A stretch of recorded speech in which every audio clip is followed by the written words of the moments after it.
I'm really sorry. My predecessors had it easy. Even Thomas had a lot of explaining to do, because they were talking about one association and the head of the association was talking. Yes? In my case, I'm very honored that I was asked to represent Israel, in which we are many individuals and around them groups, and many groups like that, and I was asked to present the situation in Israel in a way that is as balanced as I can. So I really called everyone and asked everyone what they were doing, and in this way I learned and I met new people that before we knew of each other, or even I didn't know that they existed, but from now on we are going to cooperate. So thank you for this opportunity. We have a delegation of 7 people from Israel. If I misrepresent someone or someone's group, feel free to correct me now or later, correct the group and say that I just said something completely stupid. I'll do my best. So how should I begin? I will begin by seniority. That means the oldest philosophical counselor that we had in Israel, not by age, but the one that began 20 years ago almost, Shlomi Schuster, who cannot be here because she has serious personal problems, better now, but they were serious. She created in '89 the group Sofon, and then the Israeli Society of Philosophical Practice and Counseling, which is called ISPPI, in May '96.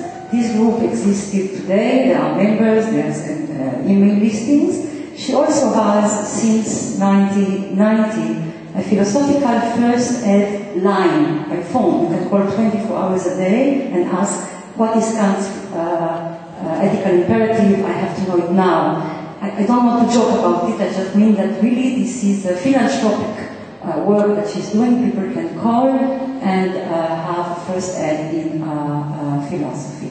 This is published in 3 different journals every week. This, the number of the philosophical first aid line. She also has students from Israel and abroad coming to study philosophical counseling. Recently, because we're talking about publication, I think, in our national languages, there has been a client of hers called Edith Parienti, an engineer who spent 6 months having philosophical counseling with Shlomi Schuster. This client published a book in Hebrew, in free translation. It's called The Return to Philosophical Counseling, a conversation with Shlomi Schuster. Also, this organization, the ISPPI, organizes every year a kind of local congress in Tel Aviv, in which members and non-members, I am not a member, Oran Wenger, which is here, is a member, and others who are not members and members participate and give lectures or workshops about what we were doing in international conferences or in our private practices. Okay? So this is Shlomi Schuster and the Israeli Society of Philosophical Practice and Counseling. Now we have other groups. I will move first to Ran Lahav, then we turn to other people. Ran Lahav, I don't know if I should present him, PhD, Shlomi of course also, MA in psychology.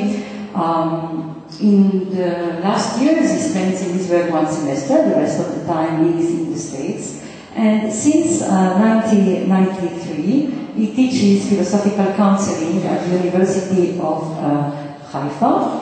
And usually an MA course once a year at the School of Education, and sometimes an additional BA course in philosophical counseling at the philosophy department. And around Ran Lahav there is also a group which has 8 people, all with MAs or PhDs in philosophy. Most of them are his ex-students, and I think 2 of them are present here, Nomi Arabi and Galit Birenstock. Are you here? Yeah. And some of the participants in this group are philosophical practitioners or counseling according to their own systems of view. But they meet weekly. They have a workshop led by Ran in which they explore how to do philosophical counseling. Okay. Now we have Oran Winger, which is seated here. Please, Oran, do some sign. So Oa, I don't know if she is more senior than Ran in the practice or not. We all went together to the first international conference in Vancouver. Oa participated in all the conferences. She, of course, has a PhD in philosophy. She's my former teacher at Tel Aviv University. And nowadays, she has a private practice for individuals and couples, and also by teaching ethics in a different manner, in a different way in the academe, promotes philosophical practice goals. Yes. Or is also a member of Shonit Association. Now, I'm sorry, this is why I'm in the chair. We have another group around Israel Sorek, and we have a representative of this group. We have here Dr. Gadi Trudowski. Is he here? Has he arrived? Yes. Well, I will be glad to meet you. Here, please. Gadi Trudowski. So maybe you will help me in saying in English the name of Israel Sorek organization. In Hebrew it's called B'machshava Tchila, which is a saying in Hebrew, which means thought first, yes, thinking before action, let's say that. And Israel Sorek refused to present his PhD 10 years ago, but now he's going to do that. And he wanted to establish an ethos that